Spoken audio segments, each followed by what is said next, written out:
Sobrang swerte niya talaga sa araw na to. So, parang may wait lang. Dapat nakaganyan din yun.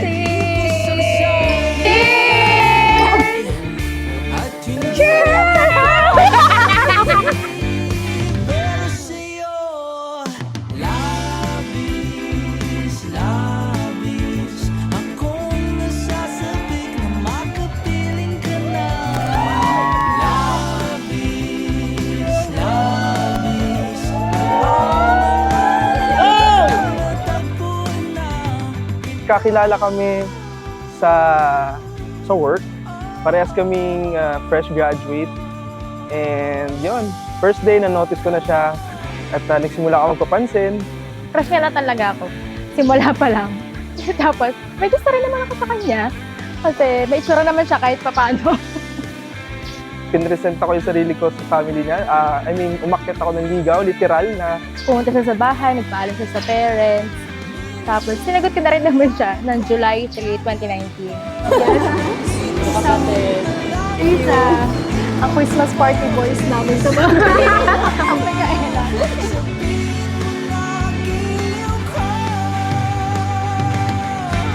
Siyempre, sobrang saya. Finally, ito na. After 6 years, yun, dati pinag-uusapan lang namin to, pinaplano, mga late night talks. Pero yun, finally, sa awa ng Diyos, dito na kami. Si Emma. Pambukas agad.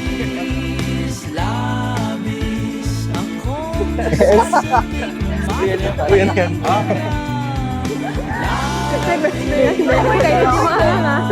Babe, see you later. Did you see it? Matatapos na lahat ng pinalano ko. I love you.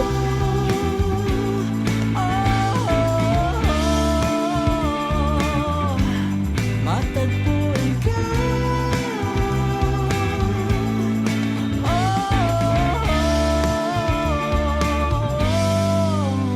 Pero matagal na namin plano talaga magpakasal. Inabot lang talaga kami ng pandemic.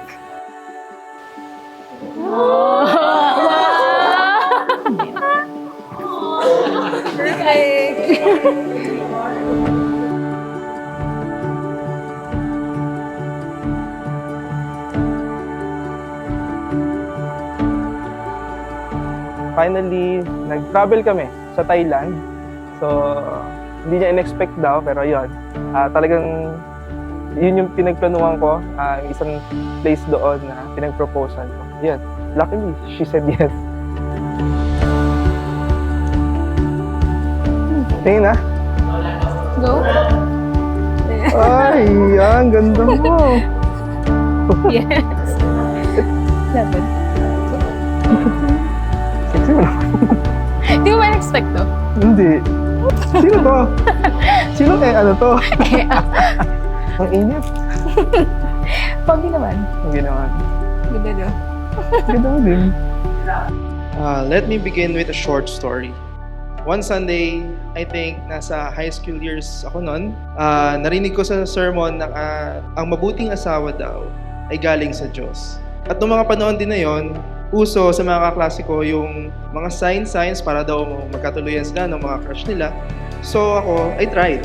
I prayed to God, told the signs, and then forget. Fast forward, I graduated, took certifications, and then naganap na ng trabaho.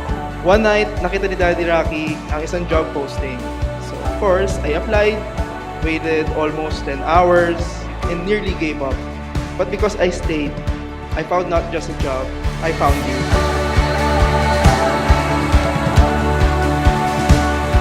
At least, di ba? Sulit yung paghihintay. Kasi ikaw pala yung naging signing bonus ko. Responsible ng pagkapamilya, pag nagkaanak siya. Mahalin mo ang iyong asawa at lalong-lalo na ang iyong pamilya.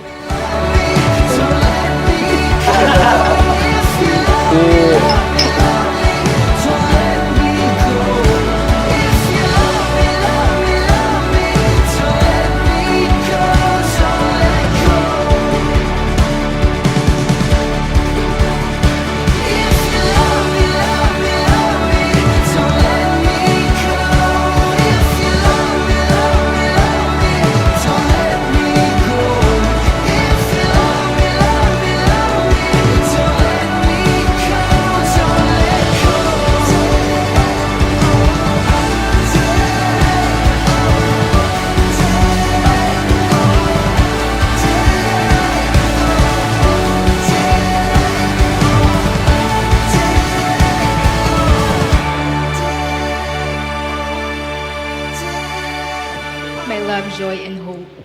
Naalala mo pa ba nung una tayong beses na nakita sa office? January 2019, sa first work natin pareho. Alam kong crush mo na ako at nagustuhan na rin naman kita kasi may itsura ka naman kahit papano. Sa dami ng ups and downs na pinagdaanan natin, thank you kasi hindi ka lang handang makinig at umintindi. Nagbibigay ka pa agad ng solusyon at gabing mas magaan para sa akin ang lahat. Lagi kang nandyan para tulungan ako. You have been my rock and source of strength. You're God's answer to my prayers. Since then, I hold on to the saying na tinuro mo. Kung kaloob ng langit, hindi kailangan ipilit. That's when I knew and felt that I was becoming a better version of myself. Kinikilig naman ako, pero Our first company team building came. Hindi ko alam kung ano ang mas malakas ang tama sa akin. Yung Red Horse ba? O yung tama ako para sa'yo? Basta, ang alam ko, nagkaroon ako ng lakas ng loob, umamin sa'yo na I like you. Ang sagot mo, sigurado ka? Sagot ko, oo, sigurado. From that night, sa ilalim ng mga bituin, I knew my prayer had been answered. mga tanong dahil ikaw ang katiyakan ko. Sana magpakatatag kayo. Pagmamahal ng magulang ay walang hangganan. Ikaw na ang kasayaw. And tatanda kayo na kahit na kulubot na ang balat, kahit si Mrs. hindi na ganun kaganda 20, 30 years ago, if you have Christ in your life, your relationship will be stronger. You spread good vibes like wildfire. Lagi nilang sinasabi na ang swerte ko sa'yo. True naman yun. Today, I don't just marry the man of my dreams, I get to start the life of my dreams. You deserve all the beautiful things in the world, that's why you deserve. Kung dumating yung araw na hindi mo na ako gusto, hindi pwede. Gawan mo ng paraan yan. Looking forward na makasama kang matulog every night na para bang natutulog ako sa ibabaw ng generator. Also, to wake up with you whom I truly love. Hindi dahil sa kung anong kaya mong ibigay, kundi dahil love talaga kita. Ang katabi hanggang sa ang buhok ay Love, saksi ang mga mahal natin sa buhay, at lalong higit ang Panginoon, aking ipinapangako sa iyo na ikaw ay aking aalagaan, na respetuhin, titiisin, at walang sawang mamahalin habang buhay. bibitaw. Ngayong ikaw na ang kasayaw. Kung meron mang kulay ang aking nagsisilbi, ikaw ay dilaw. For 6 years and counting, I have chosen you. I am choosing you and I will choose you in 100 lifetimes, 100 worlds, and 100 islands. Lastly, when things get hard, I promise to only lean on God and lean on you. Ngayong nandyan ka na di magmamadali. Ikaw lang ang katabi hanggang sa ang buhok ay pumuti. Di na maghanap ng kung anong sagot sa mga tanong dahil ikaw. Ngayong nandyan ka na, ikaw lang ang katabi hanggang sa ang buhok ay pumuti. Dahil ikaw, hindi na ako bibitaw. Ngayon ikaw na ang kasayaw. Kung meron mang kulay ang aking nagsisilbing damlaw, ikaw ay dilaw.